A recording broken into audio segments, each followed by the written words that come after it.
Hello beauties, ఎలా ఉన్నారు మీరందరూ? నేనైతే చాలా బాగున్నాను. ఈరోజు మీకు చిన్న టిప్ అయితే షేర్ చేయబోతున్నాను. చాలామందికి హ్యాండ్స్ దగ్గర చంక భాగం పెద్దగా ఉంటే జాయింట్ పడుతూ ఉంటుంది కదా! అందరికీ తెలిసిందే. మనం జాయింట్ పడేటప్పుడు ఏంటంటే మెయిన్ ఫ్యాబ్రిక్ అలాగే లైనింగ్ ఫ్యాబ్రిక్ కలిపి జాయింట్ పెట్టడం వల్ల ఏంటంటే కస్టమర్‌కి బ్లౌజ్ వేసుకున్నప్పుడు కుచ్చుకుపోతూ ఉంటుందన్నమాట లోపలి వైపు. అలా కాకుండా ఇప్పుడు నేను కుడుతున్నాను చూడండి.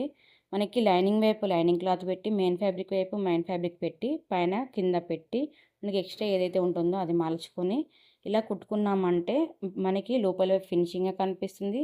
అలాగే కస్టమర్‌కి అయితే కుచ్చుకోకుండా ఉంటుంది. ఇది మంచి టిప్ అండి. చాలామందికి తెలిసే ఉంటుంది. ఇంకొంతమంది తెలియని వాళ్ళ కోసం యూజ్ అవుతుందని చెప్పి షేర్ చేస్తున్నాను. అలాగే తక్కువ సమయంలో ఎక్కువ బ్లౌజులు ఎలా కుట్టాలి అనేది డీటెయిల్‌గా టిప్స్‌తో సహా వీడియో అయితే అప్లోడ్ చేశాను. ఫుల్ వీడియో లింక్ అయితే షార్ట్స్‌లో కింద కనిపిస్తూ ఉంటుంది. ఒకవేళ ఇన్‌స్టాగ్రామ్‌లో చూస్తుంటే మాత్రం స్టోరీలో నేను ఫుల్ వీడియో లింక్ అనేది షేర్ చేస్తాను. తప్పకుండా ఫుల్ వీడియో చూడండి. టైలర్స్‌కి అయితే చాలా ఉపయోగపడుతుంది.